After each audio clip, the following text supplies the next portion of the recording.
Good evening, YouTubers. Welcome back into another edition of Astros Recap. David Artis back at it. Sunday evening, 6:33 p.m. So, again, at work. You can make that assumption based on what you see in the background. Background noise you hear is what's being played on the radio. So, in fact, I'll even turn it down a little bit there for you. Alright. So, obviously, All-Star break, so the Astros have finished the first half, so they sort of get their All-Star break. The only person that will actually be there will be Kyle Tucker, who's actually a replacement for one of the guys that won't be there. Framber Valdez also got selected. He will not pitch. His replacement, I think, is Jordan Romano, which I saw today. Jordan Alvarez also selected. He obviously has been hurt for a while now, so he won't play. So those are our three All-Stars, just to give you sort of what's coming up here.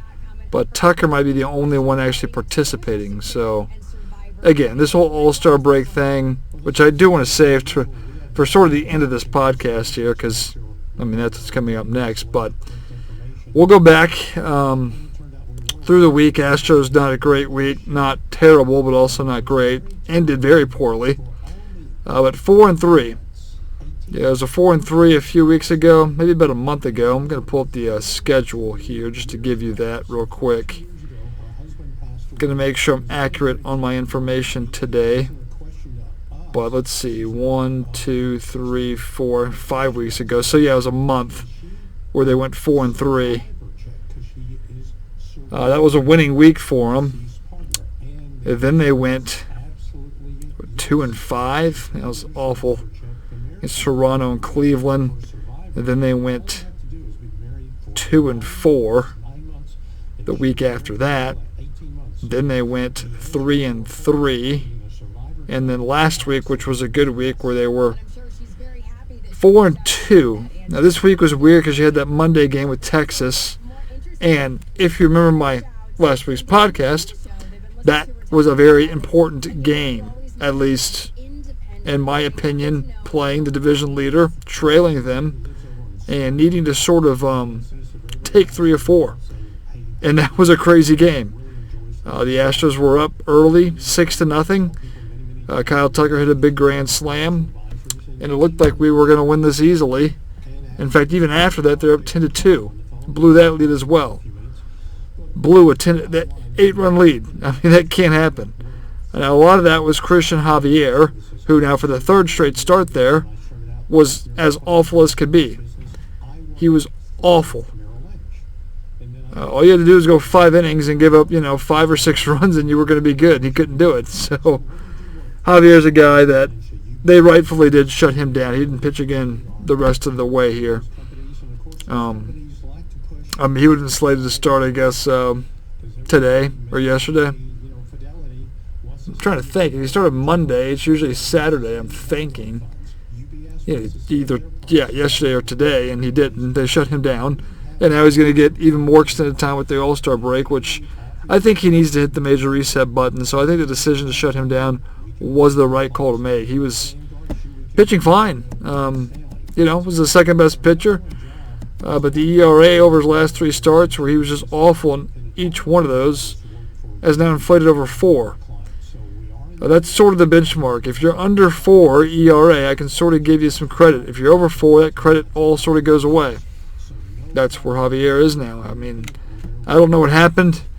It was a mechanical thing, but, I mean, you were spotted an 8-run lead, and you couldn't find a way to get the win. He went 4 1/3. Phil Maton came in, allowed the inherited runners to score.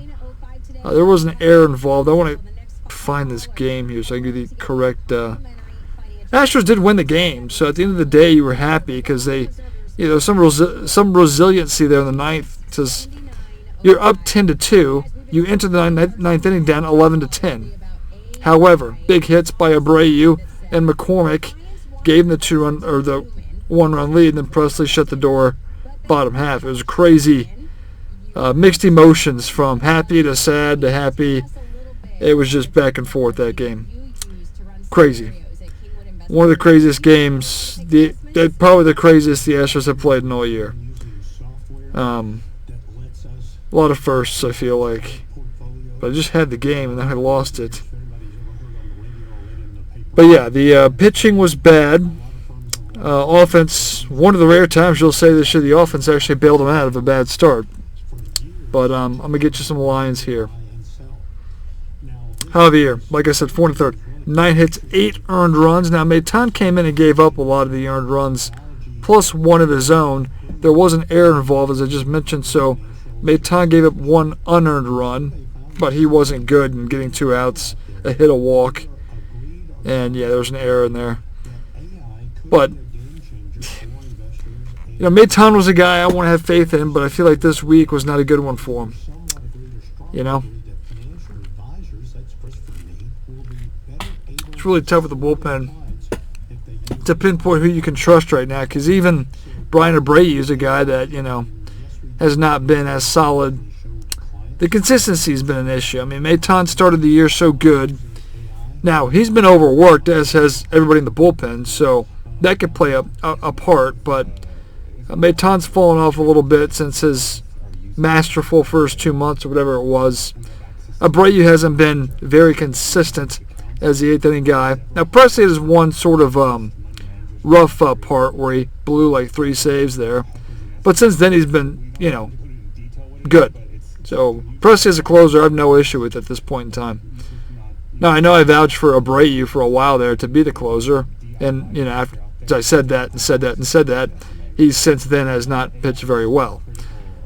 Okay, but not you know. 8th inning, tie game, up a run. I can't tell you I feel extremely confident with Abreu in the game. Also, Neris is sort of in that mix as well, but even he's allowed single runs, and it's really tough in this bullpen right now to hand the ball over to somebody that's not Ryan Presley and feel very comfortable with it. Like, we know what Montero is. Martinez and Stanek are just mop-up guys at this point. Like, Seth Martinez more so than Ryan Stanek, but they both have ERAs, I believe, over 4.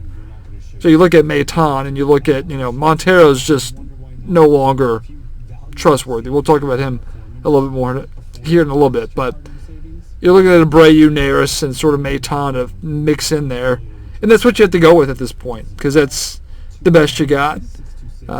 If those people have mistakes, it sucks, but you can live with their mistakes more than you would with anybody else. I mean, that's all you got to work with, really. So Dusty's got 3 guys he can go to and hope for the best. Now, he's not going to use Maitan in the 8th inning, but he'll use Abreu, which has been proven, and even Neris here and there. Like, I think Neris yesterday got the 8th inning. So, but Neris came in, gave up a single run. Stanek actually pitched a clean inning, as we're going back to the Monday game. I know I sort of got sidetracked there for a second. Brady actually got the one out of the bullpen, gave up a hit, gave up a run. It was unearned. So the errors also cost the Astros a lot in this game. They made 3 of those. But, I mean, so look at this. 2 unearned runs, which was sort of the difference for a while there. But, again, the Astros took the lead, got the win. You move out of there. And the one thing I took away from that win, because it wasn't, you know, a dominating win, obviously. We blew an 8-run lead. But Montero, not Montero, so used to saying him all year. Javier, big issue in that game. He just couldn't get it done, and again, 3rd straight start that's been the case. So let's see here. ERA now for Javier now is, let's see here. God, so hard just to get to where I'm looking for. 4.34. That's no longer good. Like I said, 4 is that benchmark. You're below it, I can give you credit. If you're not, if you're above it, you don't get credit. So Javier, who had the ERA in the upper 2s, moved up to 3, and now it's up over 4, and he's just been a complete disaster. So hopefully the long layoff and sort of reset and try to gain what you had the first few months will be the goal.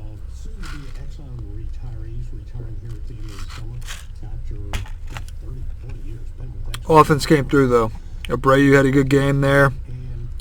Had a big, tape measure home run there, and had a big RBI double to tie the game up there in the 9th. And McCormick who was playing out of his mind in that series. He was unstoppable. Also was big, even in the Sunday game, having the big bases clearing triple there. But yeah, Montero. I don't know why I keep saying Montero. I need to get him out of my head just for now. I will talk about Montero, but I don't know why that name keeps coming to me. Javier. Javier's the issue after this game, but you got the win. So now you take care of business against Colorado, winning 4-1, 6-4. I'm not going to spend time breaking down those games. I will not spend my time doing that because it's Colorado, and you did what you were supposed to do, winning 4-1, 6-4. If I quickly give you a recap, Astros scored enough runs. Belak was huge. 4th of July game Tuesday there. 7 shutout innings. Kind of weird to have Ronel Blanco and Belak. It's sort of back and forth, but you had to find a way to make up because Fromber missed a start, pushed him back. He actually started yesterday. And then you also had Javier shut down, so you're sort of, piecing together the rotation to get into the All-Star break here. That's what you had. But Belak was great. He moved his ERA under 4. Again, the benchmark. So he's got a better ERA than Javier right now. You win on Wednesday as well. J.P. Francis start. Quality work. We scored 6 runs, so that was good. But 6 innings, 3 earned runs, that's quality.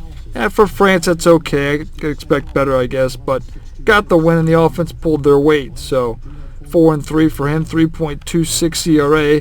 J.P. France, as of right now, is your second best pitcher in the rotation. So the Astros start a playoff series right now. It'd be Fromber 1, J.P. France 2. Crazy to say, but that's the reality of the situation at this point. Neris came in again, gave up a run, so he's sort of, whatever with Neris. Again, I don't feel totally comfortable, but between him, Abreu, and Maton, I'd pick Neris and Abreu over Maton, but that's what you have to roll with. But Abreu had a clean 8th inning. Presley got the save. Again, you did what you were supposed to do against Colorado. It's kind of like playing Oakland. You need to beat them when you get them on the schedule, that is. But yeah, so you're feeling good. You're 3-0.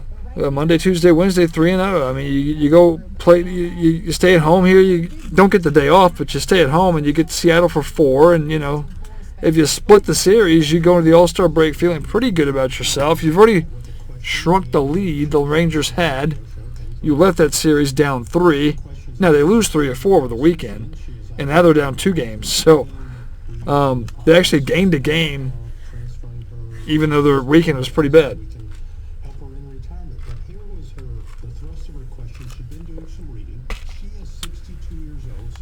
So yeah, Texas has struggled mightily. Now, the story this weekend is very simple. The Astros couldn't hit. So they had a week there. They scored the 10 and 14 runs against St. Louis. They scored against Texas in the 4-game set. They scored enough against Colorado.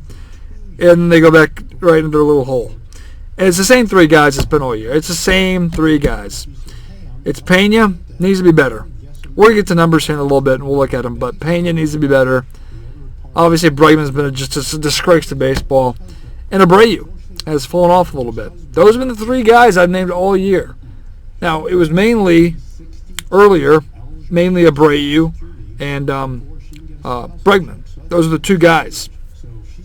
I've added Pena to the mix because he needs to be better, just all around. I mean, his shortstop's been very subpar. And he's not terrible at short. I mean, he won a Gold Glove last year, but he's made some errors this year. But Pena overall, I can't be too upset with his play at shortstop. I mean, I just can't. But he has made some errors that, stick in my brain for some reason this year. But he's got to do more with the bat. He still can't lay off that pitch that's down and away. That was an issue all last year, his rookie year. So you hope in the offseason you make the adjustment. And he just hasn't been able to do it. He just can't. He can't help himself. I mean, I would much rather see, if I saw Pena take strike 3, if he was called out on strikes, but he took the pitch, I would be able to live with that because at least you're trying to be more. He needs to lay off pitches. Be more patient. I feel like Pena just gets too swing happy, and it's that same pitch. If you get any pitcher start a reliever that can execute a breaking ball that's going to break sort of in the dirt with 2 strikes, he'll chase it every time. He can't lay off it, and he can't hit it. Can't foul it off, can't make contact, and he strikes on that pitch, and he just can't make the adjustment. You see a breaking ball, I just wouldn't swing at this point. You see a breaking ball, don't swing. Sit on the fastball and don't swing at anything that's off speed. That should be Pena's sort of, just get back to the fundamentals of baseball. But for you, it's to lay off the breaking ball. I don't care if they throw a spinner that spins right over the heart of the plate. If you take the pitch, I'd actually at least know you're trying to correct your mistake. But I don't want to bury Pena because other people deserve it a little bit more. Well, BREGMAN deserves the most blame of any hitter because he's getting paid the big bucks. Now, Abreu is too. But BREGMAN, I mean, it's just, it doesn't get better.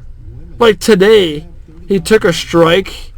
Man, it was a questionable strike, but I'm sick of, he argues a lot, by the way, BREGMAN.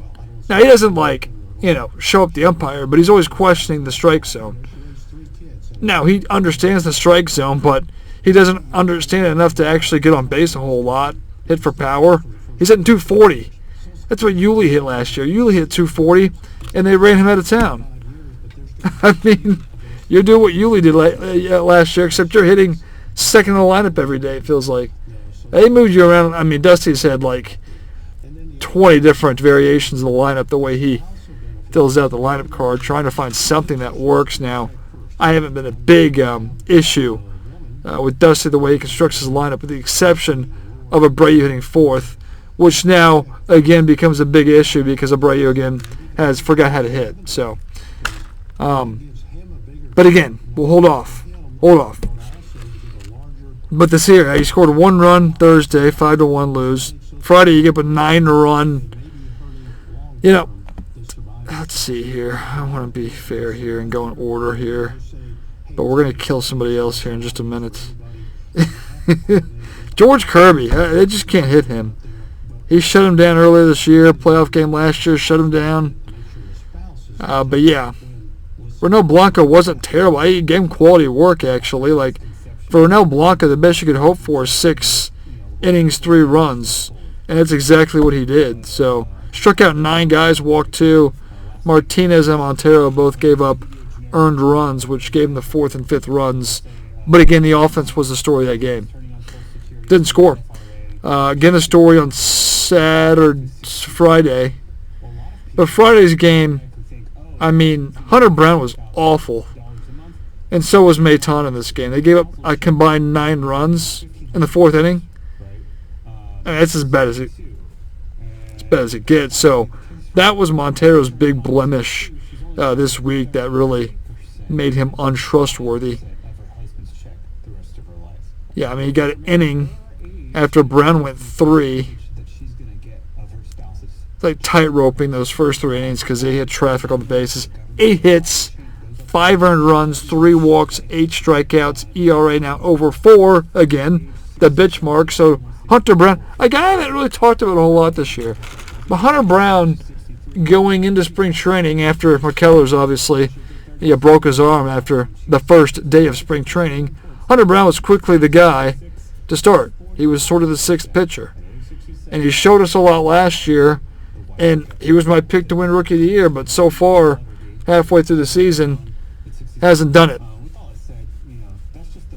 Also, I got 6 minutes to where I have to be back home to do the news. I might slide over and do it real quickly and then move back over here, so we'll wait and see. So if I have to move over, but yeah, maybe I can finish it here. But Hunter Brown, yeah, a guy I haven't talked about a whole lot, but last start shows he's been underwhelming this year in no way, shape, or form close to Rookie of the Year with the numbers he's put up. So he's got to be better. But he's fallen below, not Phil Maton, but JP France in terms of your starting pitching right now. But you didn't score either. I didn't even watch this game because when I got home, the score was 9-1. I was like, there's no point. They lose 10-1. But the offense didn't care to show up that game either. Not that it would have necessarily mattered a whole lot, but still, 10-1. Saturday, you get the win. Moldy had the big home run late. After it was tied 2-2, Neris worked himself out of a jam there. Abreu got through the... they actually mixed it up a little bit. Abreu's usually been the 8th inning guy, but they actually used Neris in the 8th. And they used... Abreu in the 7th. So...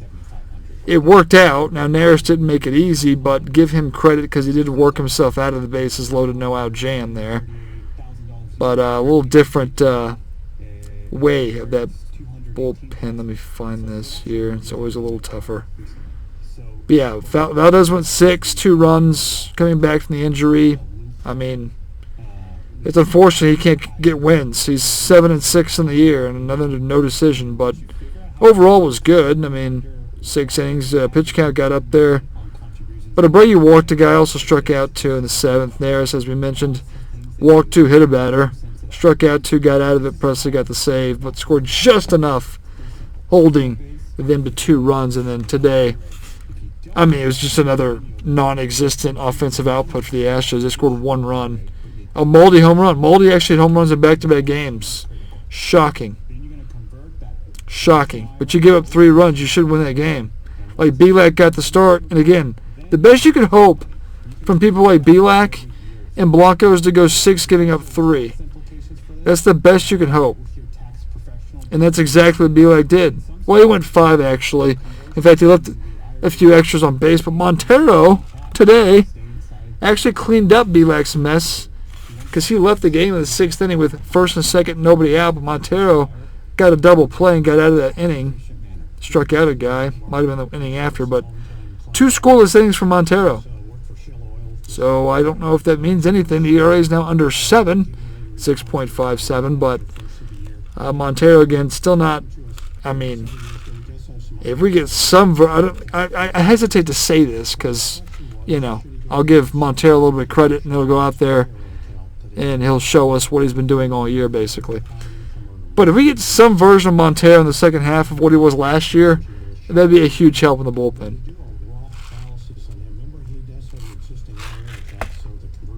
Also got the draft going on in the on this TV right behind me here, so I'm sort of keeping an eye on that. Not that I know any of these players, but the Astros picked like 24th or whatever.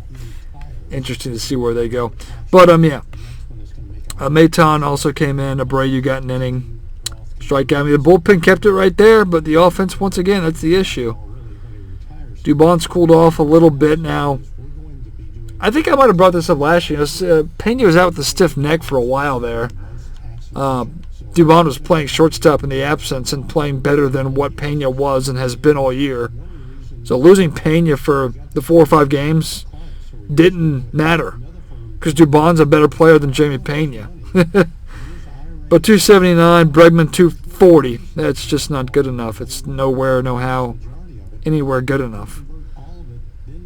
Tucker 288. He's been the one alone. Like him and Alvarez have been the 2 hitters in the lineup all year. You haven't had Alvarez for the last month. So Tucker can't do it all. But he'll probably see him in the All-Star game. Abreu 237. Now Diaz 263. That's, I mean, you're hitting every day with that average. You should be at least. McCormick 257. I think you overall actually take that with McCormick. But he did cool off. He was hot there for a while. 800 OPS, so that's pretty eye-opening. 800. The only guy over 800 is Tucker. He's got 836 OPS. Pena 246, not good enough. Myers 223, that's not good enough. Moldy 172, that's who Moldy is. But again, it's those 3 guys. 3 guys. Bregman, Abreu, Pena. Got to get more. You just got to get more from those people. Got to figure out how I want to do this here because it's 6:58. I got to slide over here in a minute, so give me 1 second here. I need to wrap things up now because I'm basically done with the week. But 4-3, so winning week, but overall very disappointing the way it ended. Astros 50-41. Do hold the 3rd wild card spot. Lead the Yankees by a game. 2 games out of first place. So you talk about this team like they're struggling 500 team, but they're 9 games over. They're actually tied with Toronto for the second wild card spot. There's 3, obviously. Yankees 1 game back. So, season end of the day, Astros be in the playoffs. But, again, 2 games out of first. That's the goal. A lot of things need to get better. Chance for the players to regroup, reset, hopefully come out better. As the outro music's playing. But, yeah, we'll wrap things up there. Talk to you next Saturday. Only 4 games to break down, so we'll do that. But things need to get better. And, the All-Star break and Home Run Derby, I'm not really into all that. I'll probably watch it just because it'll be on TV. But other than that, yeah. I got to move on here and get going. So, yeah, we'll talk to you next week. And, play the Angels out of the break for 4. Actually, for 3. So it should be a short podcast either next Sunday or Monday. We'll figure out when we do that. But I'll wrap things up there. We'll talk to you next time.